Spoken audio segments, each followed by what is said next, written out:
Hello again, ganda kachika life. Kumusta po kayo mga kachika? Heto na naman po tayo para sa ating panibagong showbiz update.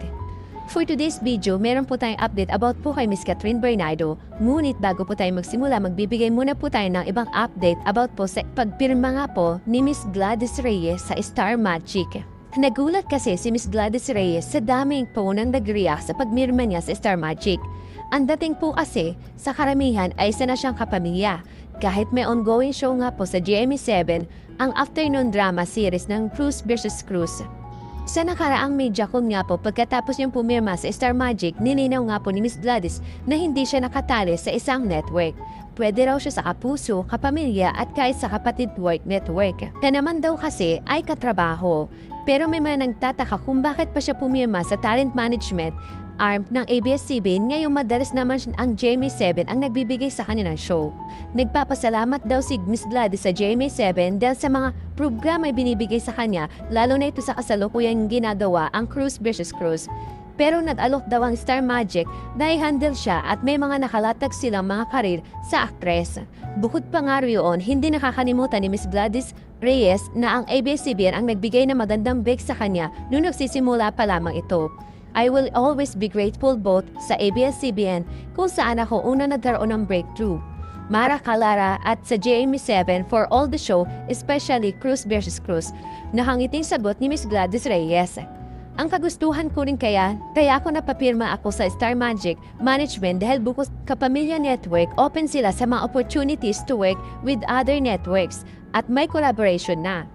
Nasa Star Magic na rin po ang anak ni Miss Gladys Reyes na si Christopher Somersox. Ngunit alam niyo po ba na may nagkukomento rin na ang GMA7 daw ang nagbibigay ng show kay Miss Gladys Reyes, pero bakit hindi ang Sparkle ang mag-handle sa kanya? Sa ating nga pong pag-uusisi, wala namang alok ang Sparkle sa kanya. Nilinaw nga po na actress na hindi siya naghahanap ng manager pagkatapos nga pong pumanaw si Manay Lolit. Ang Star Magic daw talaga ang nagpusiging i-handle siya dahil nakitaan nilang marami silang pwedeng gawin sa Primera Kontrabida. Masaya si Miss Gladys sa mga ginagawa niyang show sa GMA7, lalo na po ang Cruz vs. Cruz na lalo pa nga pong tumataas ang ratings. Nung nakarang Webes nga po, nakakuha noong August 28, 2025 ay nakakuha po sila ng 7% ito. Ang My Father's Wife ay 6.2% at ang Akusado naman ay 6.3%. Kaya dapat talaga ma-extension ito ng bonggang-bongga. Siya nga po pala, kasama nga po ni Miss Gladys Reyes si Bina Morales sa minamanage din po na Star Magic at kinuha nga po ng GMA7. Samantala, ikinalulungkot naman po ng Pinoy Big Brother Celebrity Collab Edition 4th Big Praiser na si Mr. River Joseph. Ang matinding bashing na nararanasan kamakailan ng kanyang girlfriend, ang social media influencer actress na si Jella Alonte. Noong huling linggo nga po ng July 2025, nag-viral ang online ang lumang video ni Miss Jella patungkol sa pagbabahagi niya ng saloobin sa usaping political dynasty sa Pilipinas. Kuha pa nga po ang viral video noon pang nakaraang taon. Naka-live noon sa TikTok nga pa ang baguhang actress na sagutin ang tanong online ng kanyang viewers. Tanong nga po ng isang commenter netizen, "What are you true about political dynasties here in the Philippines?" Sagot nga po dito ni Miss Jella, "Paano ba yan? Nasa political dynasty yung pamilya ko." Natawa na lang si Jella matapos yung sabihin na ito, sabay dugtong niya controversial. Si Miss Jella ay anak ni Biñan City Mayor Angelo Jel Alonte, kapatid na dating Deputy Speaker na Biñan Mayor Marlene Len Alonte Nagyat. Sina Mayor Jel at Len ay mga anak ng unang Alonte na namuno sa Biñan noong 1987, si former Biñan Mayor Bayani Alonte. Dahil sa muling pagsulpot nga ng sasabing video ni Miss Jella online, kaliwat ka ng batikos ang kanyang natamo mula sa netizen na hindi pabor sa umiiral na political dynasty sa bansa.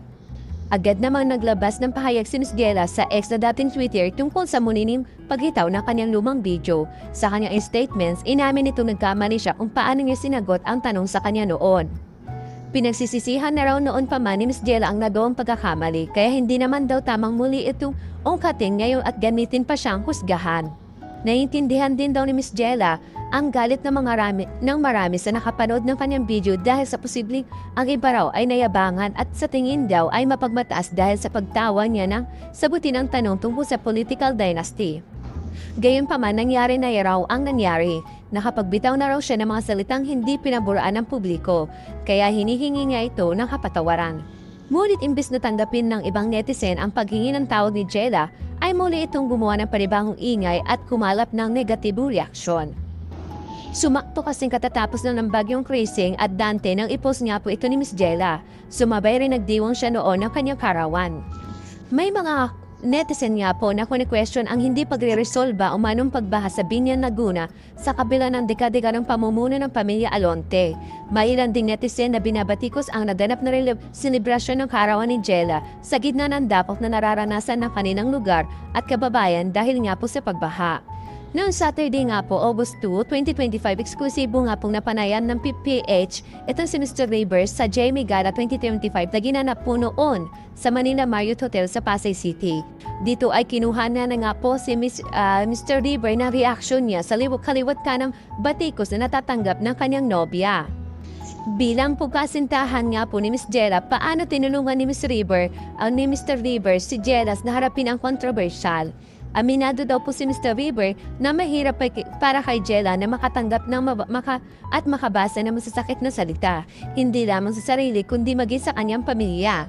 Saad pa nga po ng PBB Celebrity Collab Edition housemate, paano ko kinupan po si Jella? Siyempre, it's hard for her, but then I just hope she's okay.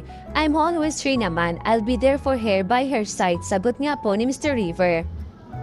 Tinanong nga po kay Mr. River kung first time ba nagdanong katindi yung bashi na tanggap ni Miss Jella. Saglit na napahinto at napaisip nga po si Mr. River bago siya sumagot na first time parang, I just hope she's okay.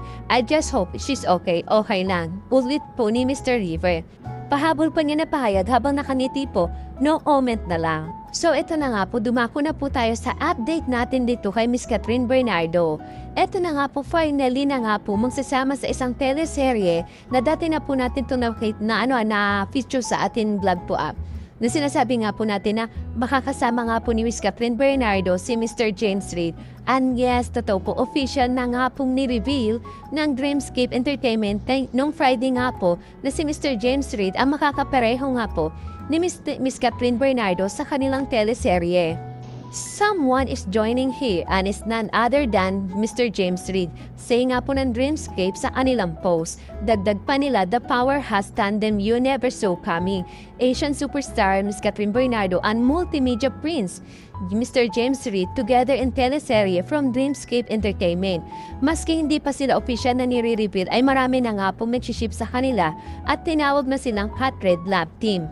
Yes po, totoo po yan. Sa pag-uusisa natin sa pagsisearch po natin, marami po akong nakita na hindi pa nga po as in talagang 3 years, 4 years na po sila mga fan po ng Hot Red. Yung para bang as in talagang binuo nila yung fandom na yon na talagang umaasap po talaga na magkakasama nga po na one day or one time magkakasama nga po itong si Miss Catherine Bernardo at Mr. James Reid sa isang movie or teleserye. At finally, sa tagal po nang hinintay po nila na mga Hot Red po na fan is eto na nga po, matutuloy na mga po yung teleserye ng dalawa. Super happy nga po ang mga Hot Red shippers. Nag-ipost po ng kapamilya noong Friday nga po, August 22, sa pagbabalik ni Miss Catherine Bernardo sa Dreamscape Entertainment after 15 years since gawin niya ang teleserye Mara Clara noong 2010 at ang weekly series ng Growing Up noong 2011. Talaga nga pong marami ang na-excited sa pagbabalik ni Miss Catherine Bernardo sa Dreamscape Entertainment dahil nga po sa nakakuha ito na mahigit 2 million combined views sa iba't ibang platform. Mas lalo pa nga pong lumakas ang excitement ng pag-reveal kay Mr. James at trending nga agad ang #1 hashtag James Reid at Dreamscape Entertainment. Sa X nga po ito at as in talagang makikita mo po #1 po talaga as nangunguna po talaga ito yung pagre-reveal po sa kanila. Lalo na nga po dito sa X na dati siyang Twitter. Maskin nga po dito si Mr. James ay excited na makawork si Miss Catherine na tinawag yung very talented actress sa kanyang recent interview. Kung napanood niyo po yon at nai-feature na rin po natin sa vlog po natin yon. Ulitin ko po yung sinabi nga po ni Mr. James Reid, I have a teleserye that currently is in the work. I will be working with a female lead, a very talented actress. I can announce just yet, but in due time, say nga po ni Mr. James Reid dati. Pagpapatuloy pa nga po niya sa kanya interview, we will be taping this year. I am actually excited for this project and work with my co-star. Samantala sa magaganap na media launch at StoryCon, na-reveal nga po ang title, genre nito at pati na rin ang cast member. at direktor, pero base sa teaser na nilabas nga po nung Friday kahapon ay mukhang si Chad Vidanes nga po ang direktor nito. At tulad nga po na sinabi ko sa last po na update natin kay Miss Catherine Bernardo, next year pa po ito mapapanood sa isang malaking streaming platform. Pero this year po, mag-uumpisa na po sila mag-taping ni Mr. James Witt at iba pa po nila makakasama. So ito lang po pahabol kung masasabi ko sa inyo, sino po dito ang excited na? Sabi ko nga po, kahit sino pa po yung makapareho ni Miss Catherine Bernardo, andito lang po tayo na nagmamahal sa kanya at nagtitiwala po sa acting niya, sa dandanang pag-arte niya. Eto, susuportahan at susuportahan pa rin po natin si Miss Catherine Bernardo kung sino man yung makakasama nga ni Miss Catherine Bernardo sa kanyang movie o teleseryeng gagawin. So, ang masasabi ko lamang po is excited na po talaga kami, tayo mga Cat or Catden fans man yan or Miss Catherine Bernardo fans. Sobrang excited na po tayo sa gagawing teleserye ni Miss Catherine Bernardo. Thank you for watching. Kung nagustuhan niyo po ang video ito, subscribe na sa Starlight Showbiz YouTube channel and please don't forget to hit the bell button for our latest updates.